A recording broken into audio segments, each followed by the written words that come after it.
જય દ્વારકાધીશ મિત્રો. રસોડામાં જા, મહેમાનો ભૂખ્યા છે.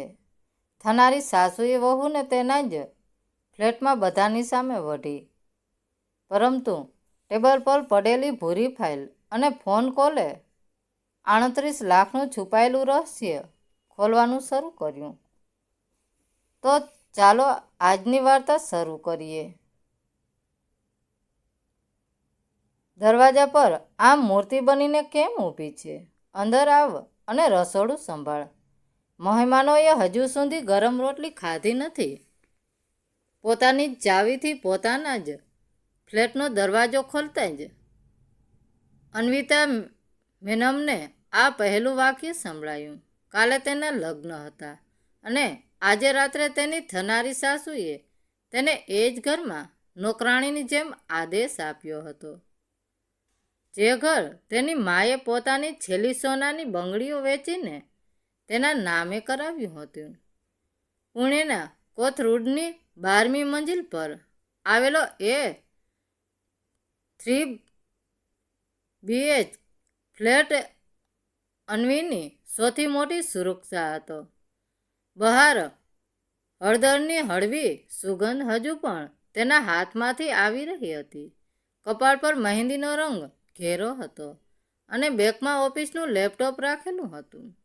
તે મોડે સુધી ઓફિસમાં રોકાઈ હતી કારણ કે લગ્ન પછી રજા લેતા પહેલાં પોતાના બધા પ્રોજેક્ટ હેન્ડઓવર કરી રહી હતી. આખા રસ્તે તેણે વિચાર્યું હતું કે ઘરે જઈને બસ ચા બનાવશે, માની જૂની સાડીને કાલ માટે ઇસ્ત્રી કરશે અને શાંતિથી સૂઈ જશે. પરંતુ તેના ફ્લેટની બહાર 4 જોડી ચંપલ નહીં, 28 જોડી ચંપલ પડ્યા હતા.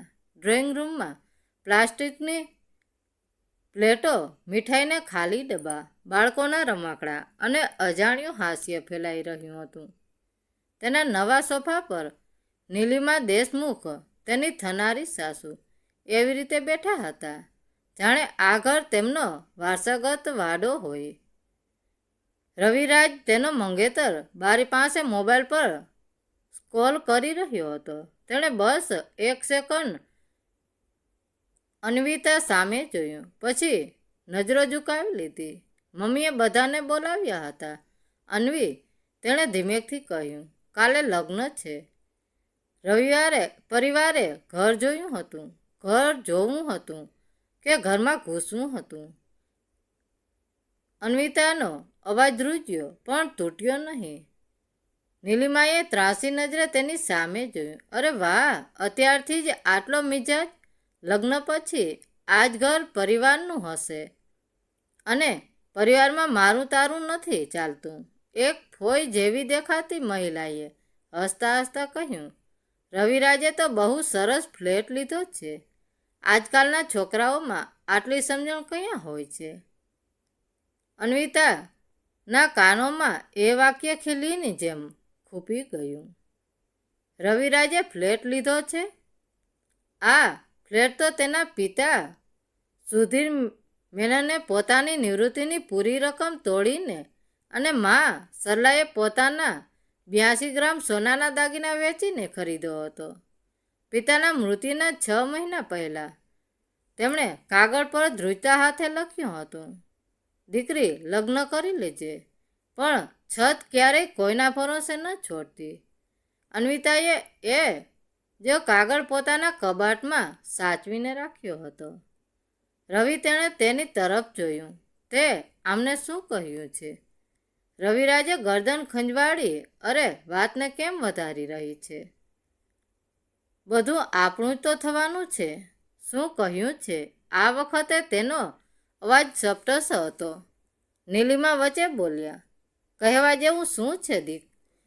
દીકરો કમાઈ રહ્યો છે, વહુ આવશે, ઘર આવશે, તું પણ તો અહીં જ રહેવાની છે. આટલો હિસાબ રાખીશ તો સંસાર કેવી રીતે ચાલશે? રસોડામાંથી કોઈએ અવાજ લગાવ્યો. નીલિમા, તાઈ, મસાલાનો ડબ્બો ક્યાં છે? અને ચોખા ઓછા છે. કાલે સવારના નાસ્તા માટે બીજા મંગાવવા પડશે. અન્વિતાએ જોયું તેના રસોડાના ડબ્બા ખુલ્લા પડ્યા હતા. તેની માનો પિત્તળનો મસાલાનો ડબ્બો, જેને અડતા પહેલાં તે હંમેશા હાથ ધોતી હતી, કોઈ અજાણ્યા હાથે ખુલ્લો છોડી દીધો હતો.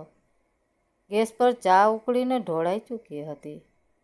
ફ્રીજમાં રાખેલી તેની નાની ચોકલેટ કેક, જે તેણે પોતાના પિતાની પુણ્યતિથિ પર ખરીદી હતી, અડધી ખાધેલી પડી હતી. આ બધું કોણે કર્યું? તેણે પૂછ્યું. અરે, ઘર છે, મ્યુઝિયમ નથી, નીલિમા બોલ્યા. અને તું વહુ બનવા જઈ રહી છે, માલકણ નહીં. એ પળે રૂમમાં બેઠેલા કેટલાક લોકો હસ્યા. કોઈએ વિડીયો પણ બનાવ્યો. અન્વિતાએ જોયું. રવિરાજે રોકવાની કોશિશ પણ ન કરી. તેની અંદર કંઈક તૂટી ગયું. 2 અઠવાડિયા પહેલાં રવિરાજે તેની પાસે ડુપ્લિકેટ ચાવી મંગાવી હતી, બસ ઇમરજન્સી માટે. અન્વી તેને હસીને કહ્યું હતું, લગ્ન પછી આપણું જ ઘર તો છે. તેણે ભરોસો કર્યા હતો. પ્રેમમાં ચાવી અપાવી તેને ભાગીદારી લાગી હતી. તેને શું ખબર હતી કે એ જ ચાવી તેની સીમા તોડવાનું હથિયાર બની જશે. ઉપરવાળો રૂમ મારા નાના દિયર માટે બરાબર રહેશે. એક કાકા એ પરસાળમાંથી અવાજ લગાવ્યો. મુંબઈથી આવશે તો હોટલમાં પૈસા કેમ ખર્ચવા? નીલિમાએ તરત કહ્યું, હા, અને પૂજાવાળો રૂમ હું જોઈ લઈશ. આટલી મોટી જગ્યા 2 લોકો માટે બરબાદી છે. અન્વિતાએ રવિરાજ તરફ જોયું. તે હજુ પણ ચૂપ હતો. કંઈ બોલીશ? તેણે પૂછ્યું. અત્યારે બધાની સામે ડ્રામા ન કર. રવિરાજે દાંત ભીંસીને કહ્યું. કાલે લગ્ન છે. અન્વિતાના ગળામાં અટકેલો દુખાવો હવે અપમાન બની ચૂક્યો હતો. તે કંઈ પણ બોલ્યા વિના પોતાના રૂમ તરફ આગળ વધી. પાછળથી નીલિમાનો અવાજ આવ્યો. લગ્ન પછી આની નોકરી પણ જોવી પડશે. બહુ ઉડે છે. ઘરમાં રહેતા શીખશે તો અક્કલ આવશે. અન્વિતા સીડીઓ પાસે રોકાઈ ગઈ. તે જ વખતે તેના મોબાઈલ પર એક અજાણ્યા નંબર પરથી મેસેજ આવ્યો. દીકરી, હું રવિરાજનો મામા શ્રીકાંત બોલું છું. અત્યારે કોઈ કાગળ પર સહી ન કરતી. તારા ફ્લેટ પર કાલે સવારે લોનવાળા આવવાના છે. અન્વિતાની નજર સ્ક્રીન પર જ ચોંટેલી રહી અને નીચે ઊભેલા રવિરાજનો ચહેરો અચાનક સફેદ પડી ગયો. અન્વિતાની નજર મોબાઈલની સ્ક્રીન પર જડાઈ ગઈ હતી. મામા શ્રીકાંતના એ એક મેસેજે તેને મગજમાં ચાલતા વાવાઝોડાને શાંત કરીને એકદમ સપ્ટાસા લાવી દીધી. તેણે ધીમેકથી માથું ઊંચું કર્યું અને રવિરાજ સામે જોયું. રવિરાજનો ચહેરો સાવ સફેદ પડી ગયો હતો. ત્યારે જ અન્વિતાની નજર ડ્રોઈંગ રૂમના સેન્ટર ટેબલ પર પડી. મીઠાઈના ખાલી ડબ્બા અને પ્લાસ્ટિકની પ્લેટોની વચ્ચે એક ભૂરા રંગની ફાઇલ દબાયેલી હતી. આ એ જ ફાઇલ હતી જે રવિરાજ હંમેશા પોતાની બેગમાં સંતાડીને રાખતો હતો. અન્વિતા ઝડપથી ટેબલ પાસે ગઈ અને તેણે એ ફાઇલ ખેંચી લીધી. અન્વી, એને અડતી નહીં. એમાં મારી ઓફિસના અગત્યના પેપર છે. રવિરાજ ગભરાઈને તેની તરફ દોડ્યો, પણ મોડું થઈ ગયું હતું. અન્વિતાએ ફાઇલ ખોલી નાખી હતી. ફાઇલની અંદર કોઈ ઓફિસના પેપર્સ નહોતા. અંદર એક પ્રાઇવેટ ફાઇનાન્સના કંપનીના લોન એગ્રીમેન્ટના દસ્તાવેજો હતા. પૂરા 38 લાખ રૂપિયાની લોન. અને સૌથી ભયાનક વાત એ હતી કે લોનની ગેરંટી તરીકે અન્વિતાના આ જ 3 BH ફ્લેટના દસ્તાવેજોની કોપી લગાવેલી હતી અને એફિડેવિટ પર અન્વિતાની ખોટી સહી કરેલી હતી. અન્વિતાના પગ નીચેથી જમીન ખસી ગઈ, પણ બીજી જ પળે એની આંખોમાં ક્રોધની જ્વાળા ભભૂકી ઉઠી. આ શું છે રાજવીર? અન્વિતાનો અવાજ હવે ડરેલો નહોતો. તેમાં કોઈ સિંહણ જેવી ગર્જના હતી. તેણે ફાઇલ હવામાં લહેરાવી. મારા ફ્લેટ પર 38 લાખની લોન અને મારી જ ખોટી સહી, એટલે તે મારી પાસે ફ્લેટની ચાવી એમરજન્સીના બહાને નહોતી લીધી માગી, પણ પાછળથી ફ્લેટના દસ્તાવેજો ચોરવા માગી હતી. આખો રૂમ સન થઈ ગયો. જે કાકા અને ફોઈ થોડીવાર પહેલાં રૂમની વહેંચણી કરી રહ્યા હતા, તેમના મોં ખુલ્લા રહી ગયા. નીલિમા દેશમુખ જેવો અત્યાર સુધી ઘમંડમાં હતો, તે થોડા ગભરાયા, પણ પછી પોતાની ઢાલ આગળ ધરી. અરે, તો શું થઈ ગયું? રવિરાજના બિઝનેસમાં દેવું થઈ ગયું હતું. લગ્ન પછી પતિનું દેવું ચૂકવવું એ પત્નીની જ ફરજ છે ને. તારો પગાર અને આ ફ્લેટ હવે અમારા જ કામમાં આવશે. અમે તને અમારા ઘરની વહુ બનાવી રહ્યા છીએ, તો તારે આટલું તો કરવું જ પડે ને. અન્વિતાને હવે આખી રમત સમજાઈ ગઈ હતી. પ્રેમ, લગ્ન, સગાઈ, આ બધું તો માત્ર એક છટકબારી હતી. અસલી નિશાન તો તેના પિતાની નિવૃત્તિના પૈસા અને માના દાગીનાના વેચીને લીધેલો આ ફ્લેટ હતો. તેઓ કાલે લોનવાળાઓને ફ્લેટનો કબજો સોંપવાના હતા અને અન્વિતા પાસે લગ્નના મંડપમાં બ્લેકમેલ કરીને અસલી કાગળો પર સહી કરવાના હતા. વહુ બનાવી રહ્યા છે કે પછી તમારા 38 લાખના દેવાની ગુલામ? વહુ બનાવી રહ્યા છો કે પછી તમારા 38 લાખના દેવાની ગુલામ? અન્વિતાએ ભૂરી ફાઇલના પાના ફાડીને રાજવીરના મોં પર ફેંક્યા. તેણે તરત જ પોતાનો ફોન કાઢ્યો અને સોસાયટીના સિક્યુરિટી ગાર્ડને કોલ લગાવ્યો. ભૈયા, અત્યારે જ 5-6 ગાર્ડ્સને લઈને મારા 12મા માળના ફ્લેટ પર આવો. કેટલાક અજાણ્યા અને ફ્રોડ લોકો મારા ઘરમાં ઘૂસી ગયા છે. રવિરાજ શસ્તબંધ થઈ ગયો. અન્વી, તું પાગલ થઈ ગઈ છે? કાલે આપણા લગ્ન છે. બહાર મહેમાનો આવી ગયા છે. આબરૂના ધજગરા થશે.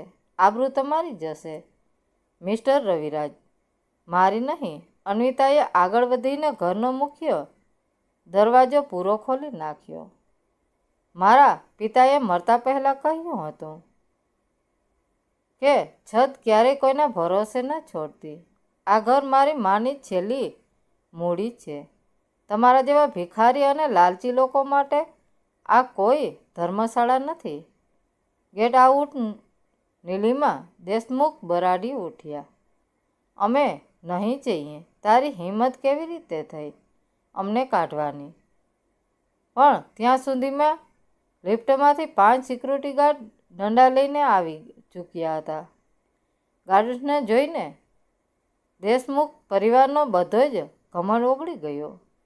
જે લોકો થોડીવાર પહેલાં ઘરના માલિક બનીને બેઠા હતા, તેઓ પોતાનો સામાન ઉંચકીને અપમાનિત થઈને ચંપલ પહેરવા લાગ્યા વગર જ બહાર નીકળવા લાગ્યા.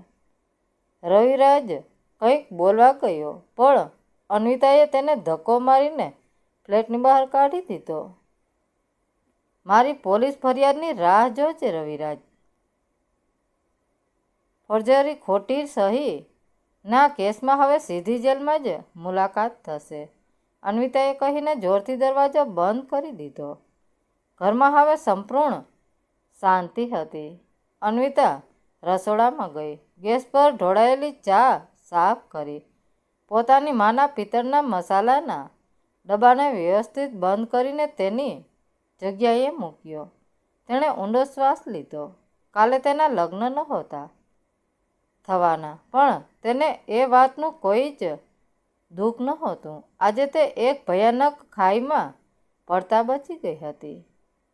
આજે રાત્રે તે શાંતિથી સૂઈ શકશે, કારણ કે આજે તે ખરા અર્થમાં પોતાના ઘરની માલકણ બની ગઈ હતી. તો મિત્રો, વાર્તા કેવી લાગી? સારી લાગી હોય તો કોમેન્ટ કરીને જરૂર જણાવજો. ધન્યવાદ મિત્રો. રાધે રાધે. જય દ્વારકાધીશ.